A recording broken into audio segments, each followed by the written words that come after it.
Olá, essa é a quarta parte, o quarto bloco da nossa aula Neuroplasticidade e Funções Executivas do módulo 3.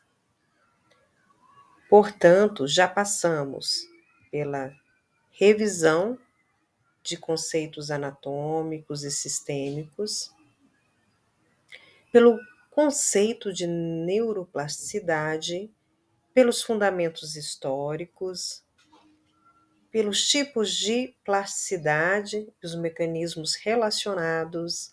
Falamos sobre hipoptose e períodos críticos. Adentramos sobre a memória e o sono. Falamos que além da memória há outras funções cognitivas, entre elas a atenção, a memória, a linguagem,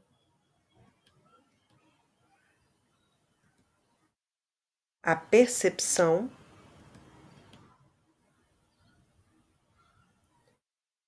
E agora falaremos sobre as funções executivas. Mas antes disso, vamos pensar numa situação hipotética. Você está explicando um conceito novo e complexo para a sua turma. De repente, a diretora entra na sala e interrompe a aula para um aviso rápido. Como você se prepara para essa interrupção? Retoma o conteúdo exatamente no ponto em que parou e reassume o controle da atenção da turma, tudo em menos de 1 minuto. Isso é bem corriqueiro, né? Mas o que envolve essas ações de forma neurobiológica? Vamos lá. Vamos imaginar juntos essa cena.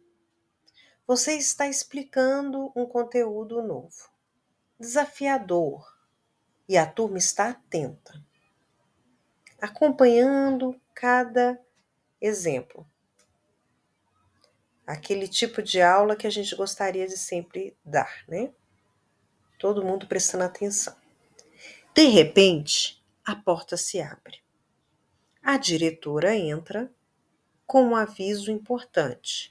Provavelmente pediu licença.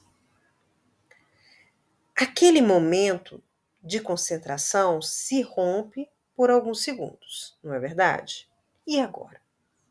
Como você lida com uma interrupção e em tão pouco tempo consegue se reorganizar mentalmente, reter o raciocínio, retomar a fala e reconquistar a atenção da turma? Nem sempre isso é possível e nem sempre temos as condições de fazer dessa forma que não traga nenhum prejuízo.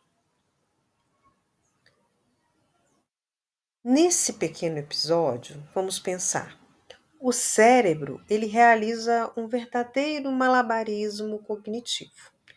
É uma situação simples, corriqueira, não tão complexa para as nossas atividades, mas ele precisa fazer um malabarismo.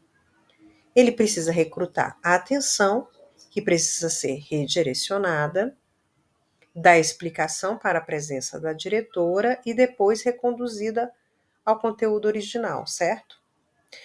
Precisa da memória de trabalho, que vai guardar o ponto exato da fala, as ideias que estavam ali sendo desenvolvidas e até mesmo o tom da explicação.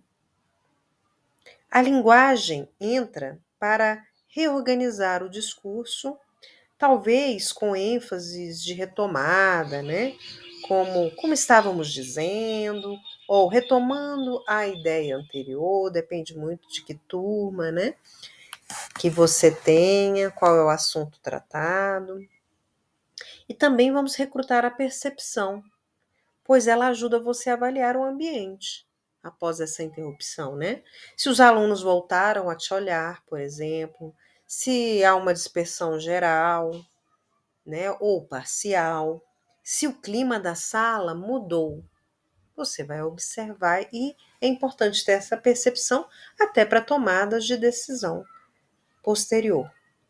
Tudo isso acontece em segundos, de forma tão, às vezes, automática, que raramente percebemos o quanto o cérebro está planejando, controlando e até mesmo ajustando comportamentos e pensamentos para dar conta daquele evento. Agora pensem comigo. Se cada uma dessas funções, atenção, memória, linguagem e percepção, né, que são as funções cognitivas que nós estudamos, sabendo que há autores que falam até de outras, né, outros conceitos, se a gente pensar que elas trabalham de forma integrada, quem está coordenando tudo? Quem está coordenando essas funções cognitivas aqui citadas? Quem diz ao cérebro o que a gente precisa priorizar, o que a gente precisa inibir, o que é preciso retomar, como agir de forma eficiente? Quem é? É exatamente aí que entram as funções executivas. Elas são como um sistema de gestão do cérebro, o conjunto de processos mentais que organizam, eles direcionam, regulam todas essas funções cognitivas para que a gente possa agir, né, de uma maneira planejada, adaptada a essas situações corriqueiras do dia a dia. Então, antes de falarmos sobre as funções executivas propriamente dita, né, em si, quero que vocês guardem essa imagem na mente. O momento da interrupção, a confusão inicial, né? O esforço de retomada e o controle quando você consegue reconquistar. Essa pequena experiência que eu coloquei aqui pode resumir o que as funções executivas fazem o tempo inteiro, né? Constantemente em nossas vidas, né? A gente administra o caos, nem sempre conseguimos, né? Vai depender muito, e a gente vai falar sobre isso, das nossas questões emocionais envolvidas naquele momento. A gente sempre está necessitando de redirecionar, restaurar o foco, que é a atenção, permitir que o pensamento, né, parado continue fluindo de uma forma organizada, né? E essa é uma função diária do professor, né? As interrupções, elas acontecem de forma constante. Então, no próximo slide, a gente vai entender quais são essas funções executivas, né? E aí eu já disse que a gente vai falar no recorte da Adele Diamond, que ela fala das 3 funções principais, que são as 3 funções executivas, elas não deixam de ser cognitivas, mas ela tem uma hierarquia, vamos dizer assim, um pouco superior. A gente vai ver como elas se manifestam e por que elas são fundamentais, né? Já deu para dar uma ideia disso no processo de ensino-aprendizado. E quando elas têm déficits, né, na sua execução, como isso repercute na aquisição de habilidades e competências. Então, vamos para o próximo slide. Funções executivas.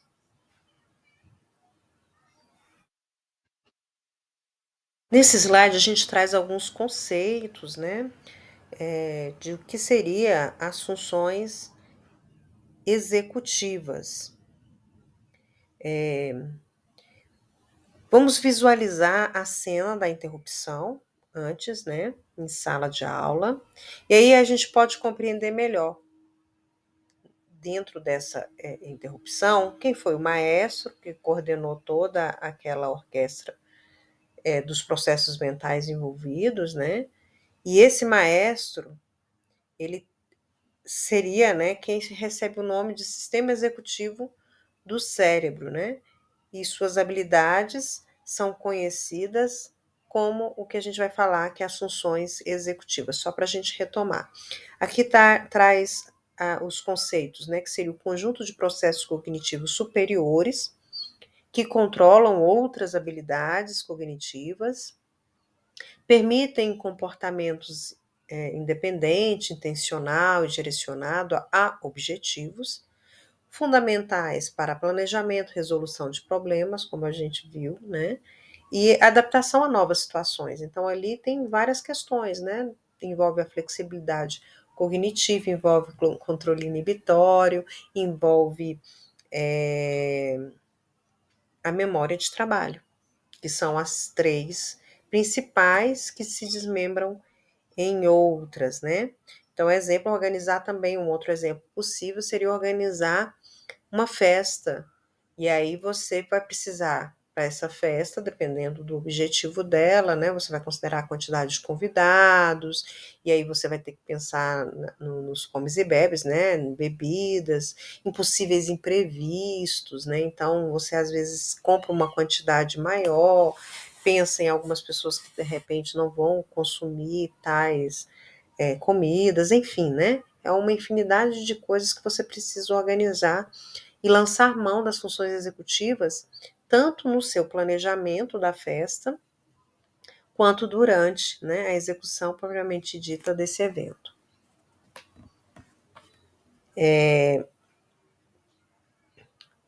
Portanto, né, as funções cognitivas, elas são as funções que permitem a gente agir de forma mais intencional, tomar decisões conscientes, planejar, inibir impulsos e nos adaptar quando algo muda. É o que foi falado aqui, né? Então pensem, toda vez que organizamos uma atividade, então aqui demos o exemplo da sala de aula, da interrupção e da festa, poderia ser uma festa de aniversário, uma festa de casamento, um churrasco, sei lá, qualquer evento, né? Mas toda vez que a gente organiza um tipo de atividade, a gente decide uma sequência. A gente avalia se algo deu certo ou errado após essa sequência, né, serem executada. E para isso a gente usa nossas funções executivas, né? O processo dessa festa, por exemplo, né, envolve o raciocínio, precisa de previsão, adaptação, um certo controle, né? Ou seja, o cérebro ele precisa atuar como um verdadeiro gestor de tarefas, seria esse maestro, né? Quem organiza. A gente tem aqui uma situação de um gráfico, né? Explicativo, que a gente tem no centro, né? A nossa direita do slide, um círculo em escuro que está escrito funções centrais, que são as funções executivas centrais, que é aquelas que nós elegemos, que é memória de trabalho, controle inibitório e flexibilidade cognitiva. Partem-se dela outras funções que alguns autores também consideram como sendo funções executivas primordiais, que é o planejamento, a tomada de decisão, o monitoramento, a avaliação e a iniciativa ou iniciação e a organização em si, né? Todas elas acabam derivando dessas três principais aqui que nós elencamos. Então vamos falar um pouquinho, né, dessas três funções desse funcionamento executivo. Nós temos então o controle inibitório, o que seria? Né, seria a capacidade da gente frear impulsos, de filtrar distrações. Então, ele é importante para a regulação emocional, ele é importante para a questão atencional, né? Então, ele é o que nos ajuda a pensar antes de agir, a não interromper alguém, né, para fazer a troca de turno numa situação comunicativa, esperar o momento certo de falar, Na sala de aula, né, é muito comum, né, a gente precisar dele para permitir que o aluno mantenha o foco mesmo quando há barulho, né, ele vai permitir, ele também vai ter que ter esse controle de fazer essa avaliação sobre os estímulos que estão ao seu redor e ser a lanterna da janela, né, fazer aquilo que a gente falou sobre a questão atencional, né, aquela seletiva, focar em um determinado estímulo, que é o que a gente pretende. E o professor é que faz essa, ele tenta pelo menos, né, captar a atenção do aluno, e como ela é diversa, né, e a gente não consegue fazer de forma individualizada, quando a gente pensa em de personalizada, não no sentido de individualizado, a gente vai falar do DUA, e aí as metodologias ativas, elas pedem não isso, é que você faça com que a sala tenha mais estímulos, né, seja multimodal, e você consiga atingir, numa forma mais precisa, diferentes formas de atuar, né, no contexto, e de ter essa atenção voltada para aquilo que você pretende mostrar.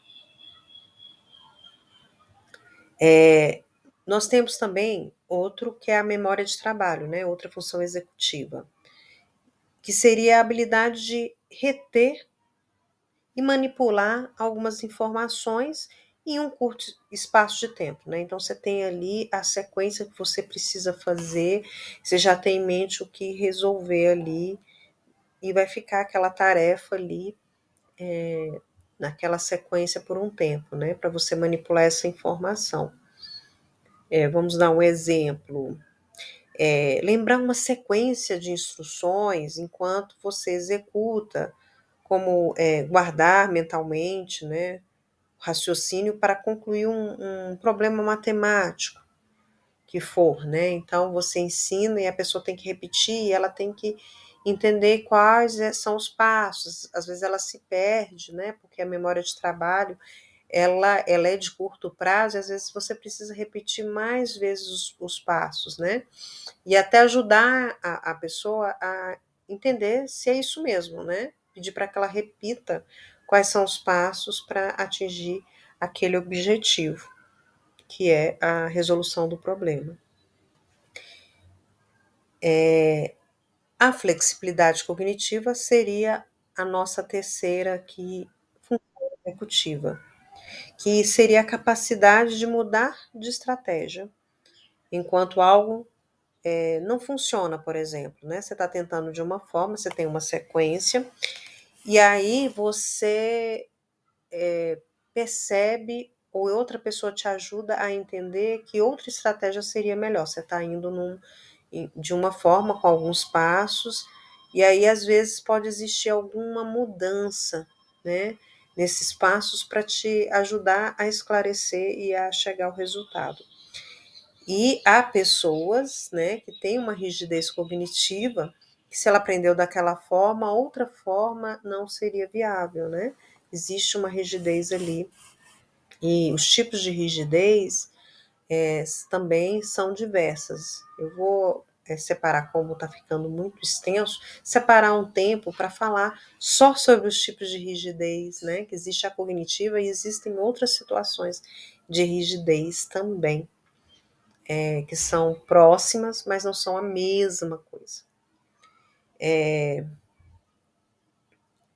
Então, adaptar-se a novas informações, por exemplo, como foi falado, pensar sobre outras perspectivas, né, permitir a criatividade emergir, né, para resolver problemas, né, enfim, aceitar os imprevistos, né, tem uma lá na rotina, mas não deu para fazer da forma que deveria, né, na sequência que foi inicialmente pensado, né, e transitar entre as ideias sem essa rigidez. Então, é esse componente, né, essa função executiva, que é a flexibilidade cognitiva, que te permite fazer essa mudança de foco, de estratégias, de pensamento, de ideias, né, te abre ao novo. Então, dessas 3 funções centrais, surgem outras habilidades que eu falei aqui, que são derivadas dela, né? A organização, a iniciativa, o planejamento, a tomada de decisão, segundo o nosso gráfico aqui, né? Que seria um mapa, vamos dizer assim, um mapa mental. E até mesmo a avaliação, né? É como se essas 3 bases, né, fossem as raízes de uma árvore e as demais funções, né, que eu falei aqui, seriam os ramos, né? Viessem delas, que florescesse a partir delas. Então vamos para o próximo slide. Não, antes nós temos aqui o desenvolvimento e a neuroanatomia, né? Pensando aí como é que essas funções se organizam de forma neurobiológica mesmo. Então, fazendo uma leitura, né? O córtex pré-frontal, né? Ele seria uma estrutura importante, né? E ele teria um amadurecimento, que eu já falei em outros momentos, completo, segundo a ciência, entre 24 e 25 anos. E ele estaria sendo responsável por atuar nesse planejamento, na tomada de decisão, no controle inibitório, na regulação do comportamento.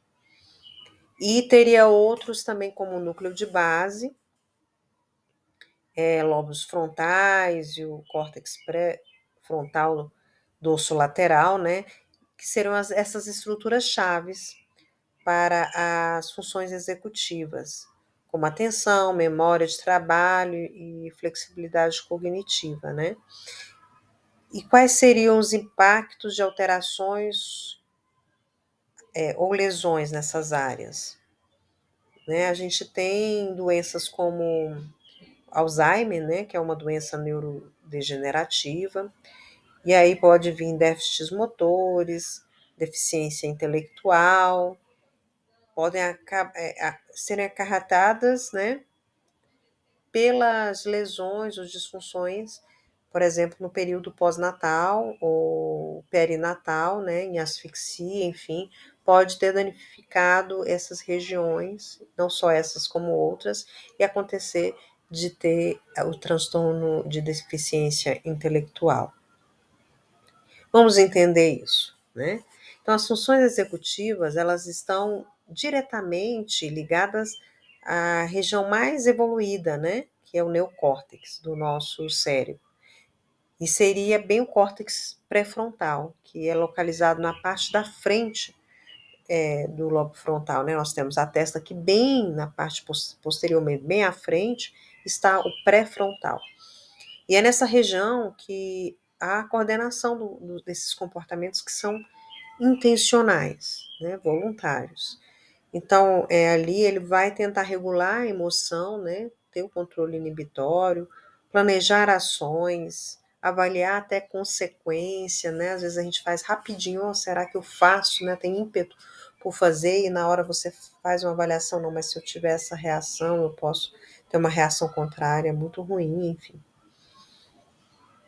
Então, é interessante perceber que o córtex pré-frontal, ele amadurece lentamente, como foi falado, né?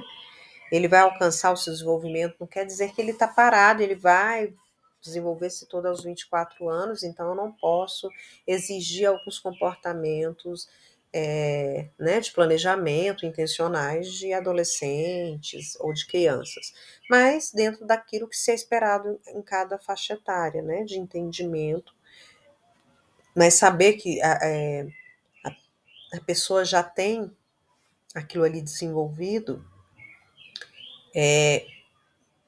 próximo aos 24 anos, né, quando tem esse amadurecimento total, mas é lento. Então, isso explica, por exemplo, porque alguns adolescentes, né, e jovens adultos ainda, têm mais dificuldade de prever consequências.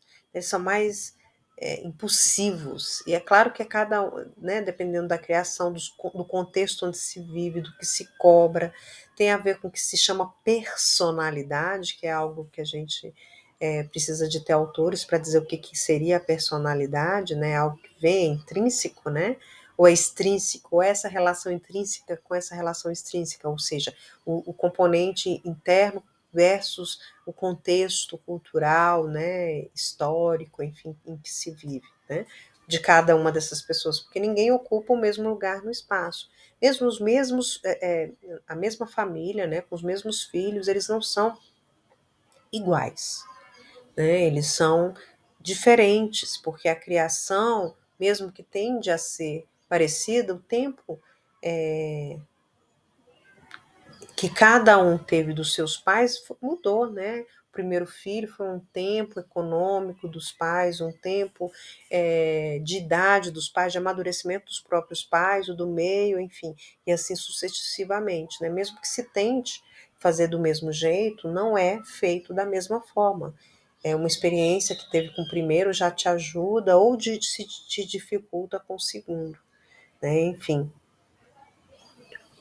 Então, o cérebro, ele ainda está refinando durante a adolescência, né? Essa capacidade plena de decisões, organização e desses controles todos que a gente tem falado aqui.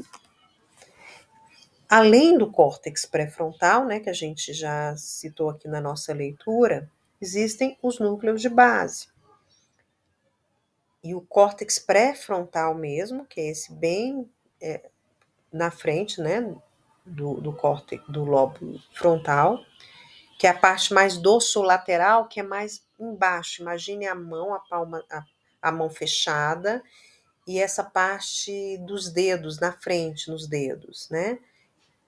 Que mais um pouco embaixo, então seria esse dorsolateral aí. Eles participam ativamente desse sistema todo, né? Eles apoiam essas funções cognitivas que a gente já falou, que é atenção, memória de trabalho, enfim.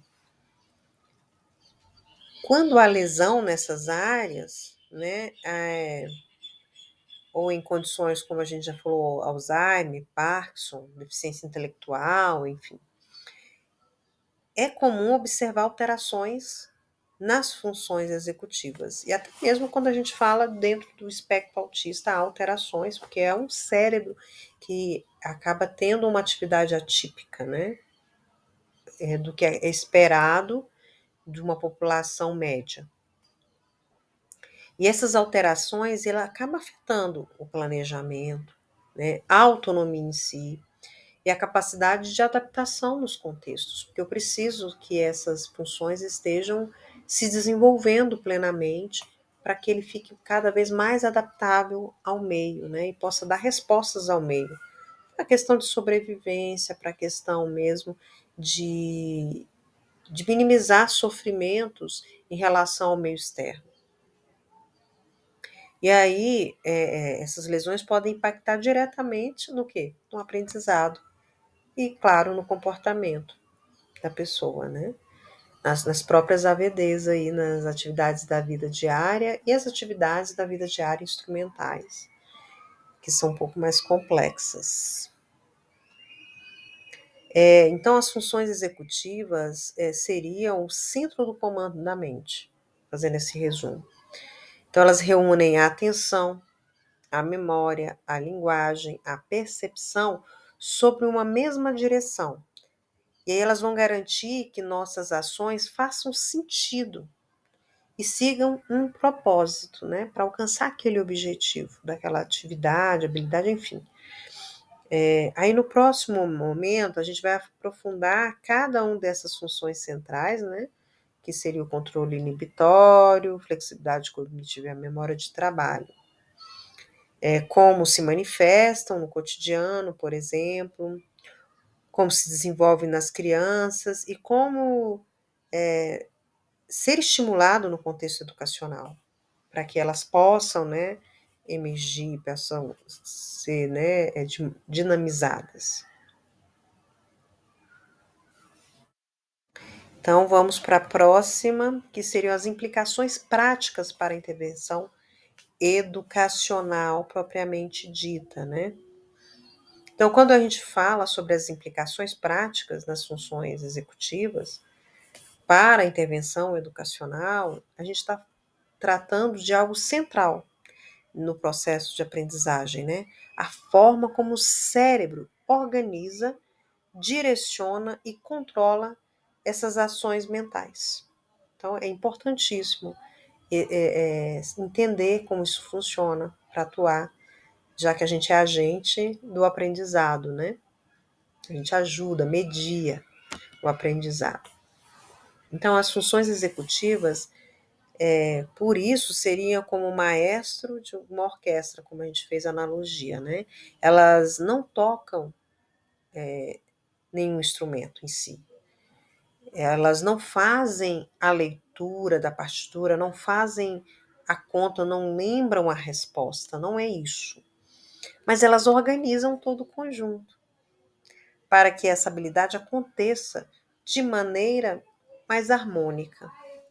Então, pense, por exemplo, em um aluno resolvendo um problema de matemática. Por que eu estou falando muito de matemática? Porque tem aquela ideia de que é o calcanhar de Aquiles, né? O problema maior seria a matemática. A gente depois vai discutir que é também um jeito cultural de ver a matéria, né? Poderia ser de uma forma muito mais natural, até mesmo do que o português, né? Mas enfim. Então pensa nessa resolução de um problema matemático. Ela precisa manter a informação na mente, na memória de trabalho, inibir as distrações na hora de executar, né? Se for em casa ou na escola, as respostas impulsivas, por exemplo, né? Planejar o passo a passo da solução, e às vezes a gente dá, né, já mastigadinho ali, né? Toda a parte, né, da resolução já organizada, e ele ali tem dificuldade de fazer a interpretação, de saber que problema, como eu vou fazer a solução desse problema, enfim. E ainda ela vai precisar monitorar se está indo bem, está indo no caminho, né? E depois avaliar, né? Se conseguiu acertar, o resultado está correto.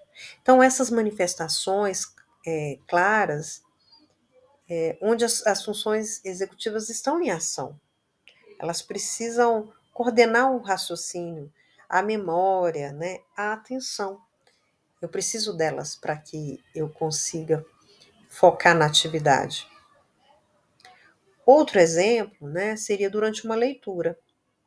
As funções executivas ajudariam o aluno a manter o foco na linha do texto, né, a lembrar o que aconteceu, né, durante a leitura, a lembrar o que acabou de ler e fazer conexões com conhecimentos anteriores. Então, é uma tarefa complexa, que depende de pré-requisitos, né? Você vai ler um texto pela primeira vez, mas que é um texto de coisas que você já conhece. É diferente de você ler um texto cheio de termos desconhecidos, né? Termos muito técnicos, eles ficam mais difíceis de compreender e você precisa de ter mais controle inibitório para a sua atenção não ficar desfocada do objetivo e tentar a compreensão daquele texto, né? Ou seja, elas garantem, né, as funções executivas acabam garantindo que o ato de ler não seja apenas decodificar palavras, né, mas construir o sentido. E para essas pessoas com deficiência intelectual é mais difícil, né, fazer isso porque há um déficit nessas funções executivas. E por isso a gente pensa em colocar textos mais claros, com palavras do cotidiano dessa pessoa, fazer de forma mais resumida, às vezes colocar palavras-chave, sem textos muito longos, porque ela vai se perder nessa leitura, e aí depois como é que ela vai retomar significado, né? Então, essas habilidades também se manifestam em outras tarefas cotidianas, como foi falado, quando uma criança organiza o material antes de começar as atividades, né, o que ela vai precisar, ou quando um adolescente avalia se usou bem o tempo de estudo, né? Ele está exercitando o planejamento, a autorregulação, monitoramento, que são as funções executivas, né, fundamentais ali para um comportamento adaptativo mesmo, né, para chegar à autonomia. Então, ela precisa recrutar tudo isso aí. Hoje em dia, né, isso está geral, a gente costuma ver vídeos com uma velocidade grande, né? E muitas vezes eu coloco também na velocidade 1,5, mas se for alguma coisa que eu ainda não conheço, que eu não tenho repertório ainda, isso me prejudica, né? Porque eu só passei por ali. Existem já estudos sobre isso, né? Essa, essa vontade de ter mais e mais informação, tudo nessa velocidade, né, máxima, nos faz passar pelas coisas e não entender direito, né? É, então, assim, em essas funções, né, elas não são, também é importante a gente saber que elas não são fixas, né? Elas se envolvem com o treino. Você pode fazer treinos para melhorar o controle. E a gente faz treinos na vida, né? Conforme você vai necessitando, às vezes você é muito impulsivo e tem consequências ruins dessa impulsividade, ou então você é hipoativo, né? Não tem iniciativa, vamos dizer assim, você vai aprendendo que você precisa dosar, né, entre a impulsividade e a hipoatividade, enfim, né, tem que ter iniciativa também. Então, elas precisam de prática, com a experiência da vida mesmo, né, e por isso que ela demora, né, essa maturação. Então, cada vez que um professor propõe uma atividade que exija esse planejamento, a gente vai falar muito, eu estou repetindo, fazendo uma propaganda mesmo sobre as metodologias ativas, né? Quando se pede esse planejamento, essa autonomia, que a pessoa tenha protagonismo na construção do seu próprio conhecimento, né? Quando ela pede a tomada de decisão, a reflexão sobre o próprio erro, né? Ela está treinando o cérebro executivo do aluno. Por exemplo, pedir que o aluno explique como chegou a essa resposta, né? E não apenas avaliar ali, tá certo, tá errado, né? Seria um exercício de metacognição, né? Dele avaliar todo o percurso, né? Aí é verdade, aqui faltou isso, aí ele mesmo se percebe, né? Diferente de você colocar o erro. E a gente se confundiu muito na questão do construtivismo, na ideia de que não se pode corrigir erros, né? Mas a gente tem que dar condição, não é fazer vista grossa para o erro e falar, ok, muito bem, parabéns por algo que está errado, né? Mas entender por que, que ele errou é mais importante. E ele entender por que, que ele errou, por que, que é de outra maneira, né? Isso é mais importante, o processo é mais importante do que a resposta. E a gente se perdeu nessa situação por não compreender o que os teóricos diziam, né? Que ninguém formulou nenhuma metodologia. Foram filosofias, né, que foram se incorporando para o construtivismo, né? E hoje se fala muito mal, como se ele fosse responsável, né, pelo fracasso escolar da atualidade. Então, do ponto de vista educacional, o papel do professor seria esse, de fornecer situações que estimulem o uso e o fortalecimento dessas funções. E aí nós temos os conteúdos como pano de fundo, né? Eles não deveriam ser o principal, né? Eu não tenho que trabalhar para o conteúdo, mas sim para as habilidades. O nosso currículo mudou essa perspectiva, e a gente depois vai conversar sobre o currículo também, que é extensíssimo, né? Mas ele mudou essa perspectiva, mas a maior parte de nós não conseguiu ainda mudar a prática. A gente ainda trabalha para o conteúdo, né? Então a gente fica nessa angústia porque a gente não conseguiu terminar o conteúdo, e isso é cultural. Eu tenho essa preocupação enquanto formadora aqui, vocês têm a preocupação de passar o conteúdo previsto todo durante as aulas, e é algo que a gente precisa desconstruir, né? Eu posso passar todo aquele conteúdo e a pessoa não desenvolver as habilidades, que é o que ela precisa para o dia a dia, né? Para resolver problemas. Seria isso, né? Então, o professor poderia propor projetos, jogos cognitivos, tarefas em grupos, desafios que exigem flexibilidade. A gente fala de gamificação, e a gente vai falar mais depois, e a gamificação não é necessariamente o joguinho, né, pronto, mas aquela perspectiva de jogo aplicada em atividades, né, tipo de alcançar etapas, né, de você vencer algumas etapas para continuar, ter aquela visão de jogo de uma forma lúdica para se aprender. Então, tudo isso, né, trabalha necessariamente as funções executivas e vai preparando a pessoa para a vida, para o contexto, né? Não adianta eu saber algo, mas eu não sei aplicar, então eu posso até ficar habilidoso naquilo, mas eu não vou ficar competente, porque eu não consigo utilizar aquele conhecimento em um contexto prático. Então eu não vou ser competente, eu vou apenas ter um conceito, né, sobre aquelas questões, né? É porque, na verdade, se a gente for pensar, a estrutura da escola também está muito ligada a fazer atividades, provas, né? E ter um resultado, ranquear, né?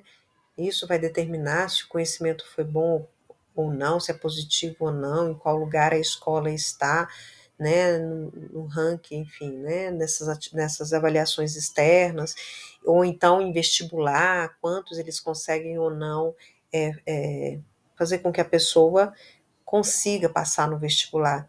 E aí a gente acaba treinando fazedores de prova, quando muito, né? Quando o contexto daquele aluno permite que ele almeje isso. Enfim. Então, para a gente aprofundar na, na reflexão mesmo, é interessante a gente olhar para a relação também que as funções executivas têm com o que chamamos de inteligência. A gente ficou bastante tempo pensando sobre o que é inteligência, né? Como é que a gente conceitua? E a gente sabe que tem autores que vão conceituar a inteligência de diversas formas, né? E até quando a gente falou sobre os testes psicométricos, existiu também uma um contexto histórico, né, que foi determinando o que seria capacidades, inteligências, enfim. Então, para a gente retomar um pouquinho isso e entender o que tem a ver a inteligência e o aprendizado com as funções executivas, né? Então, se a gente falar de Cattell, Home, né, que é aquele CHC, né,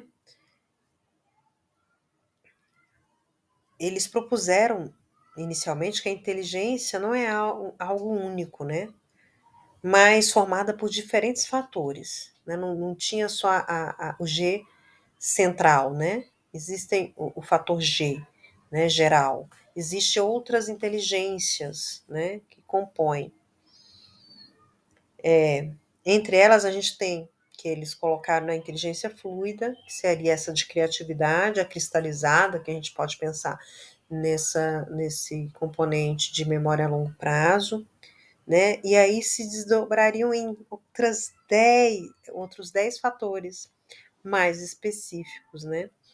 Então, a inteligência, passando aqui para o próximo slide. Então, a inteligência fluida, né, como eu já falei, ela estaria ligada à nossa capacidade de resolver problemas novos, aí a flexibilidade cognitiva, né? Raciocinar de maneira lógica, adaptar-se a situações inéditas, né? Se mostrar competente. Às vezes você é habilidoso, mas surgiu um imprevisto, uma situação inédita. E a pessoa competente é aquela que consegue, né, a partir daquilo que sabe, driblar aquela situação que foge do que estava sendo esperado, né? Então, ela depende fortemente das funções executivas. Já a inteligência cristalizada, né, que está relacionada ao uso do conhecimento já adquirido, como a linguagem, a cultura, a memória, principalmente a memória de longo prazo, é aquilo que acumulamos ao longo da vida, né? Ela é, fica ali também com habilidades que você conseguiu desenvolver, né? Que você conseguiu colocar. Mas as funções executivas que vai fazer você organizar as informações que você vai precisar ali naquele momento para resolver aquela situação. Então, é essa relação entre essas duas inteligências, vamos dizer assim. Então, quando pensamos numa sala de aula, a gente vê claramente que tem essa interdependência, né? O aluno usa a inteligência fluida para resolver situações novas e a cristalizada, que são os pré-requisitos, né? Para aplicar o que já aprendeu, né? E aí ela precisa saber contextualizar em que momento ela vai utilizar aquilo ali, né? Mas em ambos os casos, ela precisa das funções executivas, né? Para direcionar o pensamento, fazer o planejamento, propor estratégias, controlar os impulsos, enfim. Portanto, a gente pode dizer que as funções executivas, elas orquestram a manifestação desses fatores de inteligências propostos por Cattell e Hom, né? E Carroll, né? Por isso que é CHC, permitindo que o potencial cognitivo que ela teria, né, do aluno, por exemplo, se traduza em aprendizagem real mesmo, de adaptabilidade, de pensamento crítico, né, de funcional, de uma aprendizagem funcional significativa.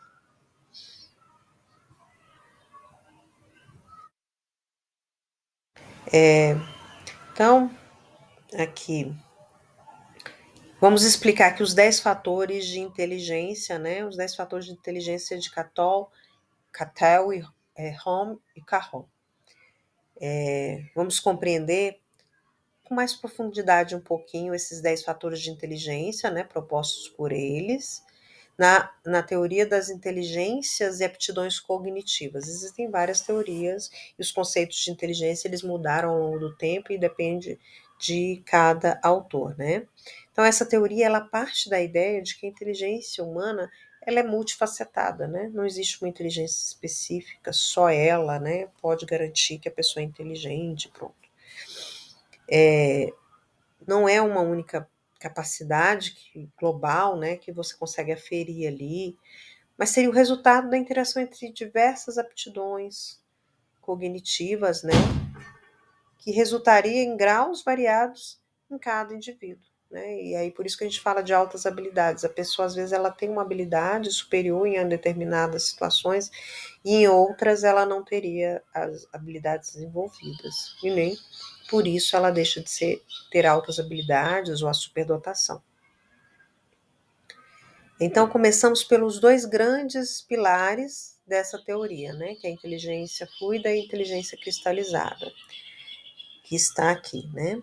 A inteligência fluida, já falamos, vamos repetir, seria referente à nossa capacidade de raciocinar, identificar padrões novos, independentes, né, da cultura mesmo e da escolarização. Você ser ágil ali, né? Você resolver problemas, resolvedor de problemas.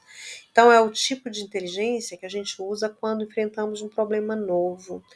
Precisamos pensar de forma lógica, uma estratégia criativa, sem depender do conhecimento já aprendidos, por exemplo, né?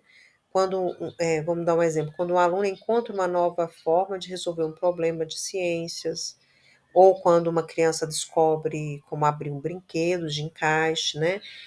Sem que ninguém tenha ensinado, né? Ela está exercitando essa inteligência fluida, que depende fortemente dessas funções executivas, né? E da intencionalidade também, né? ela precisa de planejamento e da flexibilidade cognitiva, uma vez que ela vai tentar de forma diferente, algo que a forma corriqueira não está dando bons resultados. Já a inteligência cristalizada, para deixar mais claro, né, representa o conhecimento acumulado ao longo da vida, ou até aquele momento, né? É aquela que vem da experiência, da leitura, da linguagem, da escolarização, né? Seria o tipo de inteligência que utilizamos quando respondemos a uma pergunta de história, interpretamos um texto, resolvemos uma equação já aprendida, né? Ela está ali. Ela mostra o quanto conseguimos transformar as experiências e o aprendizado em saberes disponíveis para uso. Você consegue reportar, pegar aquela inteligência que está ali e colocar em prática. Então, essas duas dimensões, fluida e cristalizada, formam um núcleo do modelo de Cattell e Hom, né? Carroll, que avançaram justamente para identificar outros fatores cognitivos que estão presentes, né, que ajudam a explicar o desempenho intelectual de forma mais ampla do que o fator G, simplesmente. Então, nós temos aí a memória, e isso é visto, inclusive, nos testes, no VISC, né? Tem esses, que é a escala Baxter, né? Ela tem esses desdobramentos aqui. Então, é possível ver memória de curto prazo, que seria aquela que nos permite manter as informações por alguns segundos, como quando lembramos de um número de telefone, até a gente anotar ele, depois ela se perde se você não for usar. Memória de longo prazo, que guarda o que foi consolidado, e aí você pode acessar depois, com o conteúdo estudado, para a prova, por exemplo, né? Você pode acessar para resolver um problema, enfim. Nós temos a leitura, que envolve atenção, decodificação, mas a compreensão semântica também.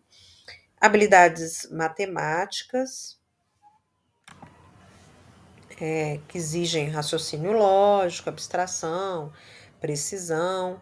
Processamento visual, que vai estar relacionado à capacidade de interpretar imagens, formas, a posição que a gente tem aí, a percepção, né? Por exemplo, ao montar um quebra-cabeça, você precisa usar vários raciocínio, noção espacial, percepção visual, enfim. O processamento auditivo também vai ajudar a compreender e distinguir sons, né? Seria fundamental para a linguagem e para o aprendizado da leitura, da escrita, enfim. A velocidade do processamento também pode ser medido, né?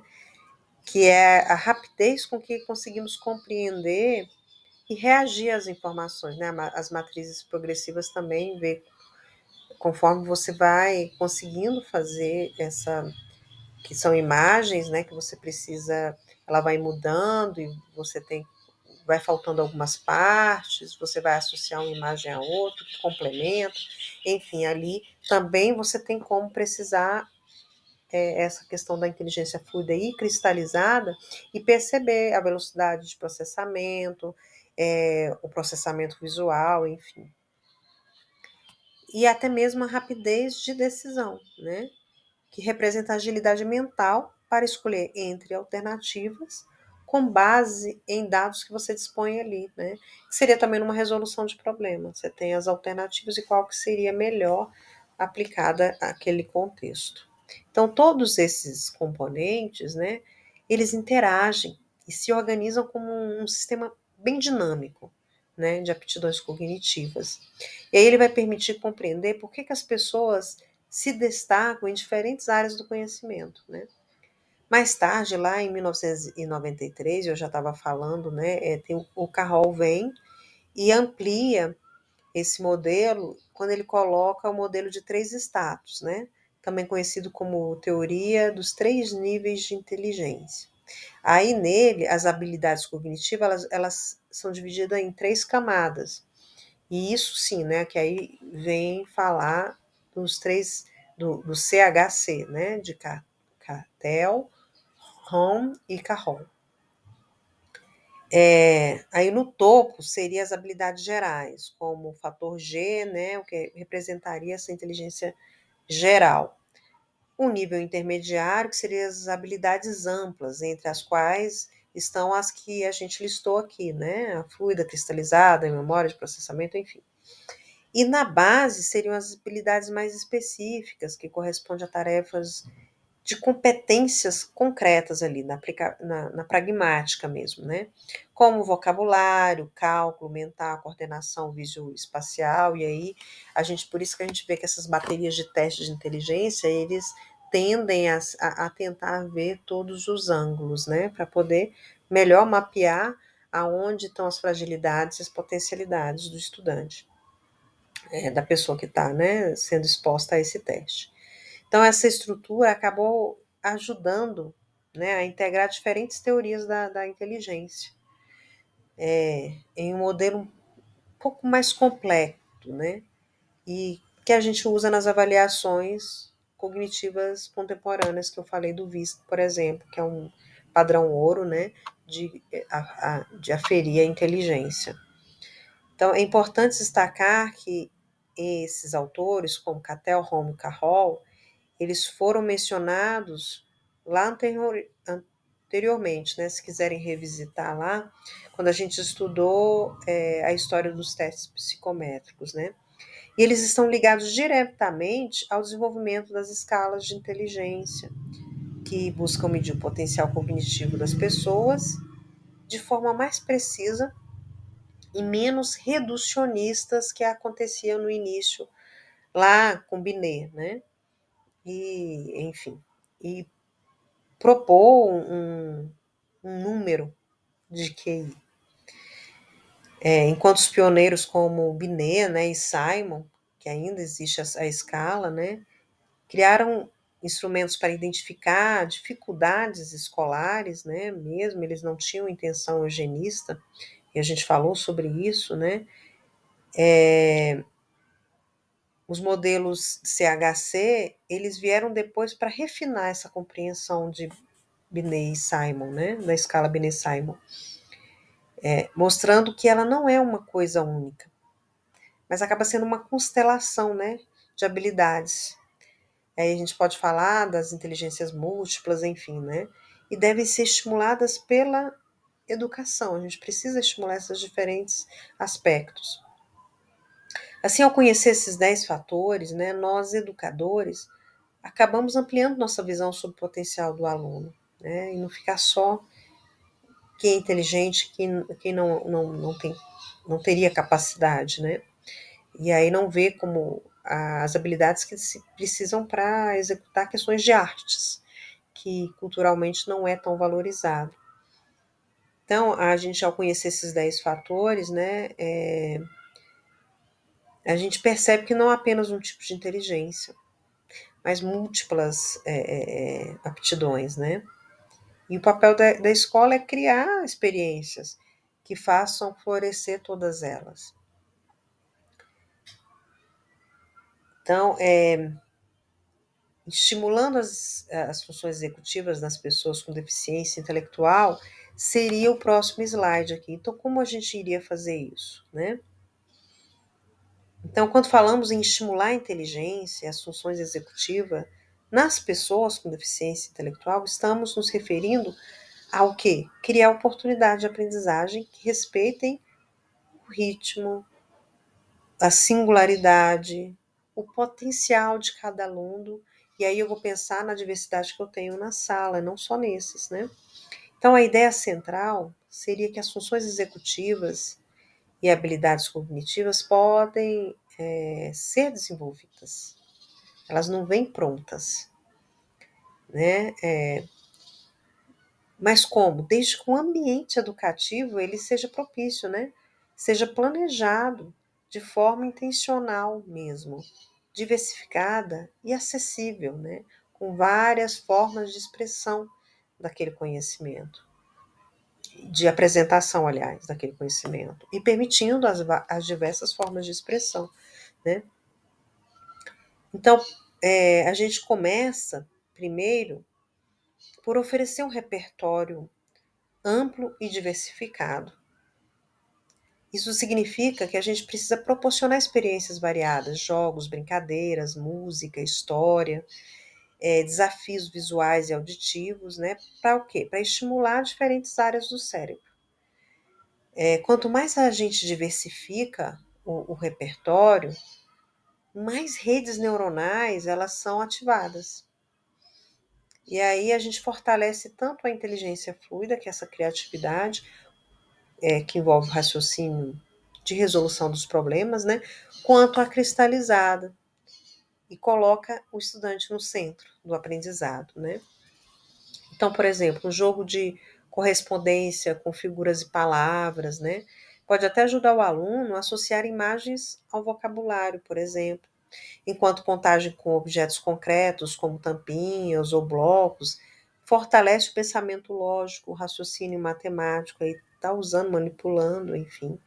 Então, quando ajustamos esses recursos ao nível de habilidade de cada pessoa, mais personalizado, a gente ainda vai ler um texto que eu achei maravilhoso, que é O Jeito de Madeira, de uns professores, né, que eu tive lá na USP, mas nas próximas aulas a gente vai ter essa oportunidade.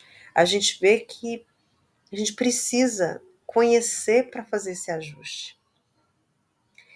E aí sim, o aprendizado ele não fica maçante, né? Ele fica mais prazeroso, mais significativo e mais passível de ser cristalizado. Então, desafios visuais e auditivos ajustados, né? São excelentes também para desenvolver a percepção e a atenção. A gente deu já alguns exemplos. Atividades com cores, sons, texturas, né? Não é uma coisa só de TO, né, do terapeuta ocupacional. A escola pode propiciar esses diferentes estímulos, né? E vai ajudar o cérebro a organizar informações e a construir categorias cognitivas, né? Quando a gente fala das 7 funções, 7. Quando a gente pega lá as questões dos processos mentais, né, lá de Lorenzetto, como, por exemplo, sequenciação, classificação, enfim, né, eles nos ajudam a fazer essas categorias, né, a organizar o pensamento, enfim, e são base para outros conhecimentos. Então, essas tarefas, elas acabam estimulando a memória de trabalho, a atenção seletiva, o processamento sensorial, né?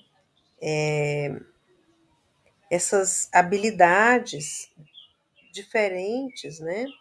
E diretamente ligada ao que? As funções executivas que a gente está discutindo aqui. Então, outro aspecto importante é o uso de recursos multimodais, que a gente já falou bastante, né? Que seria o uso combinado de imagens, gestos, palavras, como eu falei do multigestos, e, né, enfim. Esses recursos facilitariam a compreensão e a retenção do conhecimento e cada, cada pessoa tem uma forma de aprender, né, e ainda iria de encontro a essa personalização, e não individualização, mas a personalização da aprendizagem. Principalmente para pessoas com deficiência, que elas dependem mais dessas pistas, né? Diferentes. Quanto maior pistas possíveis, mais eu posso garantir um aprendizado mais efetivo. Então, ao ensinar as partes do corpo, a gente pode usar gestos, música, cartões com figuras, falar simultaneamente, né? Promover o aprendizado dessa forma mais com recursos diversos, né? Para propor caminhos cerebrais distintos, né? Essas redes neuronais serem estimuladas de formas distintas.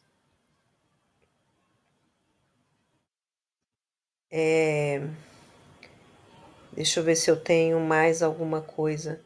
Então, a gente fala de brincadeiras integradas também, né?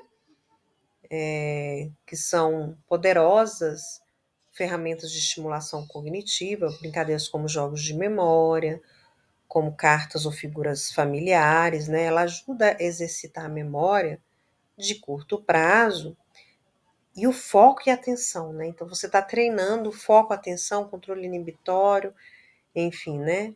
E as atividades de sequência, como ordenar, que eu falei dos processos mentais, né? E aí você está estimulando os processos mentais, fazer o passo a passo da rotina, por exemplo, visual, lavar as mãos, que são atividades ali de memória procedural, depois ela vai ficar automático, mas você fazer passo a passo ajuda pessoas até com deficiência intelectual mais moderada, né? Mais moderada, mais severa, mais profunda, né? Que essa sequência, essa mobilização da memória de trabalho ainda é deficitária.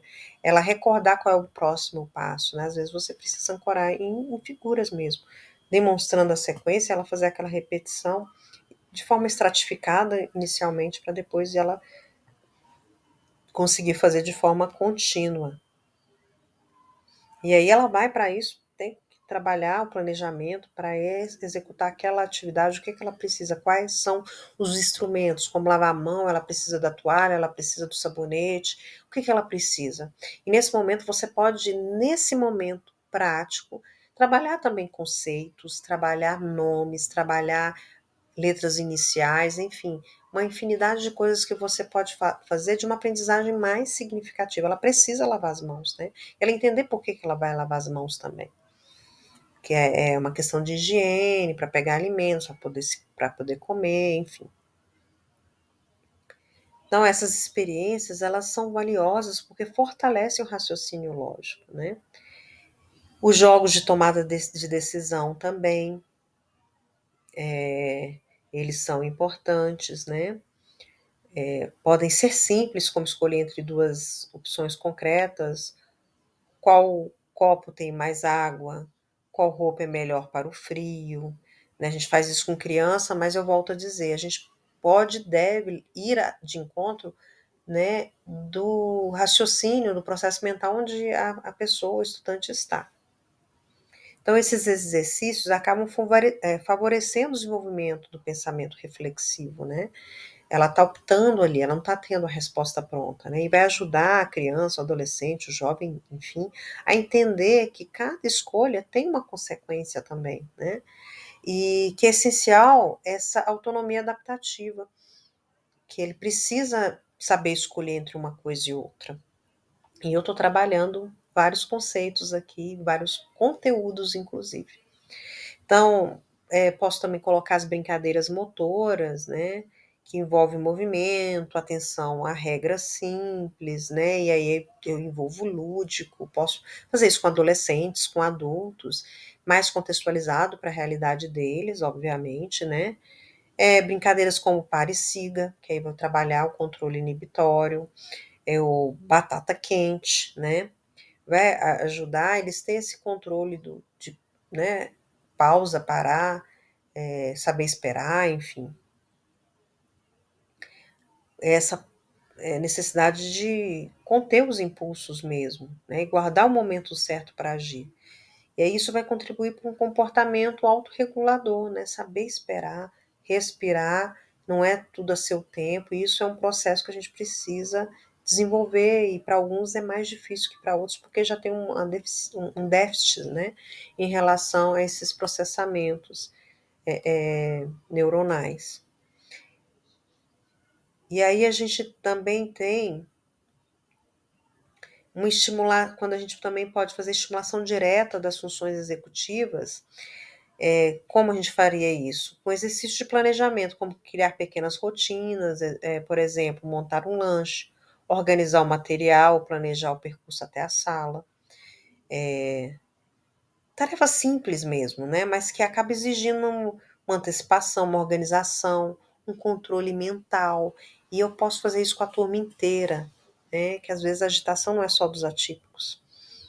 Então, os jogos de inibição, como o morto-vivo, o mestre, acaba ajudando o autocontrole, a disciplina, né, cognitiva. A flexibilidade cognitiva pode ser desenvolvida mudando as regras do jogo, né? Você tem um jogo, você conhece as regras, Vamos tentar mudar, e com pessoas com deficiência intelectual você tem que fazer isso de forma paulatina, né? E se estiver dentro do espectro autista, com mais cuidado ainda, porque elas podem desencadear uma crise de desregulação. Então, você tem que ir tateando para ver o que é aceito, né? Quanto eu posso modificar ali e trazendo algo prazeroso posterior, né? Uma consequência prazerosa com essa mudança, né? E às vezes é uma coisa mais sutil, tocar o sinal de, é, com a cor, o som, que indica uma ação, forçar o cérebro, né, a adaptar novas instruções, trocar o sinal sonoro do recreio, enfim, né? Outras para trabalhar a memória de trabalho, por exemplo, poderia ser atividades que lembram a reproduzir instruções curtas, que é que eu vou conseguir manipular. E lembrem-se, né? Pessoas com deficiência intelectual, você tem que ainda encurtar mais, né? Pegue o lápis azul, deixa pegar. Depois, o caderno vermelho. Você está dando instruções simples, mas você não vai fazer essas duas instruções ao mesmo tempo, né? Pegue o lápis azul e depois o caderno vermelho. Você vai dar essas instruções separadas e vão ampliando conforme você vai vendo que a pessoa vai ampliando esse repertório, essa possibilidade de executar. A tomada de decisão pode ser estimulada quando você pede ao aluno que avalie pequenas situações, né? Como escolher entre dois caminhos ou duas formas de resolver um problema prático, ou entre uma roupa e outra, entre o alimento e outro, né? Dê oportunidade dela fazer essas escolhas e aguentar as consequências, né? Então, por fim, né, temos as estratégias adicionais, né, que elas ampliam o alcance da estimulação cognitiva, né? Que seria o uso de tecnologias assistivas, como aplicativos educativos, jogos digitais, voltados à memória, atenção e raciocínio, que seria um excelente recurso quando tem um professor para fazer essa mediação, né? O reforço positivo, a repetição também auxilia, né? São muito eficazes, né? E pode secretar serotonina ali, né? Que é do prazer, né? Elogiar, mostrar resultados visuais positivos, oferecer pequenas recompensas simbólicas, não precisa ser algo de comer, quando a gente fala reforçadores, pode ser reforçadores sociais, né? Mas que seja importante para a pessoa, senão ela não vai se mover. A gente faz coisas por reforço, né? Mas de forma mais sutil, às vezes é um reforço intrínseco, eu consegui, eu concluí tal atividade, tal tarefa, né? Isso em si já é um fator recompensador. Procurando sempre a motivação, né? Para esse aprendizado ser consolidado. Então, a aprendizagem social e colaborativa também é essencial. É por isso que a inclusão ela é tão importante, né? Trabalhar em duplas ou em pequenos grupos vão favorecer a troca de ideias, a respeitar a ideia do outro, a ter o controle inibitório, a troca de turno, planejamento em equipe, enfim. A empatia, né?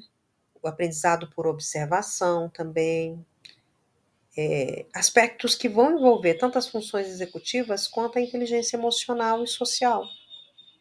E, é claro, atividades artísticas e sensoriais mesmo, né? Como danças, música, pintura, modelagem, são atividades riquíssimas para o desenvolvimento cognitivo, né? Por quê? Porque elas estimulam a criatividade, que seria a inteligência fluida para resolução de problemas também, a atenção, a coordenação, a percepção sensorial integrada de uma forma mais prazerosa, lúdica, emocional, né? Como eu falei, a gente vai ter lá no módulo 5 uma entrevista que eu fiz com a Melina Salles, que ela tem o projeto PIPA, que é a Pedagogia pelas Artes, então lá ela tem dramatização, tem artes plásticas, enfim, artes cênicas, artes plásticas, e essa questão cultural está envolta, e o público dela é prioritário, é a maior parte de pessoas dentro da trissomia do cromossomo 21, porque ela tem uma filha com a trissomia, né? Mas ela diz que é aberto para todas as pessoas, para a diversidade, né? Então, o objetivo geral de todas essas práticas é promover habilidades de inteligência, né? Habilidades,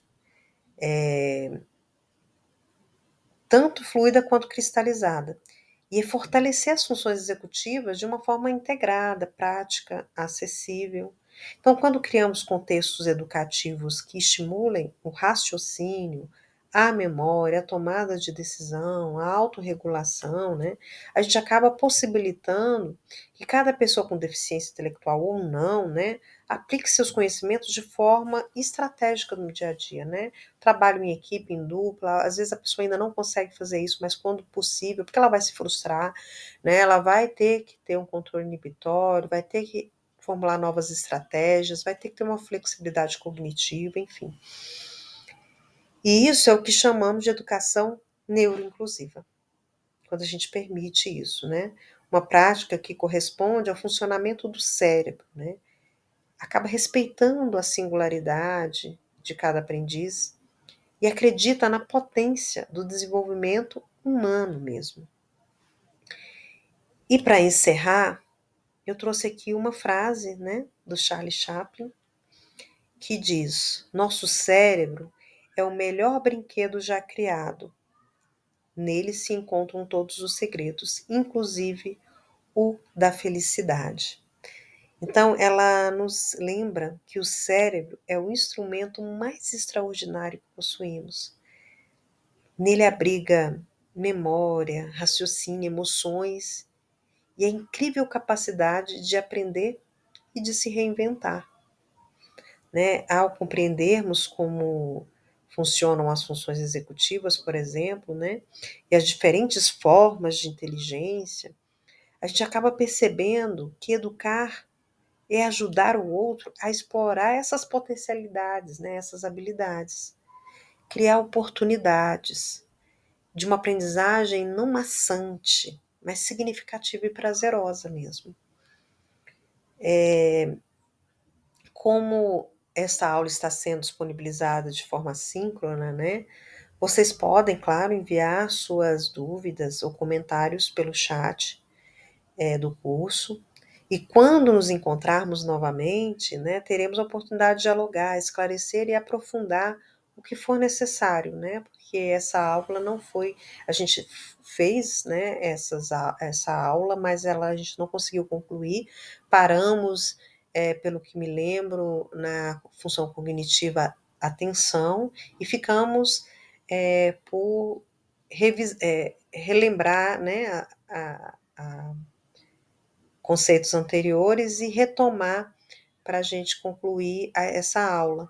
Como não foi possível, devido, né, aos contratempos do meu atestado, acabou sendo dessa forma, né, de forma assíncrona. Mas fiquem à vontade, a gente vai voltar, né, a falar sobre estratégias quando a gente for falar mais sobre a prática mesmo de atividades pedagógicas, né, no cotidiano da vida escolar. A gente vai retomar alguns conceitos aqui e vocês vão poder ficar à vontade para fazer as perguntas que ainda estiverem, né, inquietando vocês. Então, muito obrigada por acompanharem estas aulas, né, que possamos seguir encantados pelo potencial do cérebro humano, né, explorando seus segredos com curiosidade, criatividade e afeto. Até mais.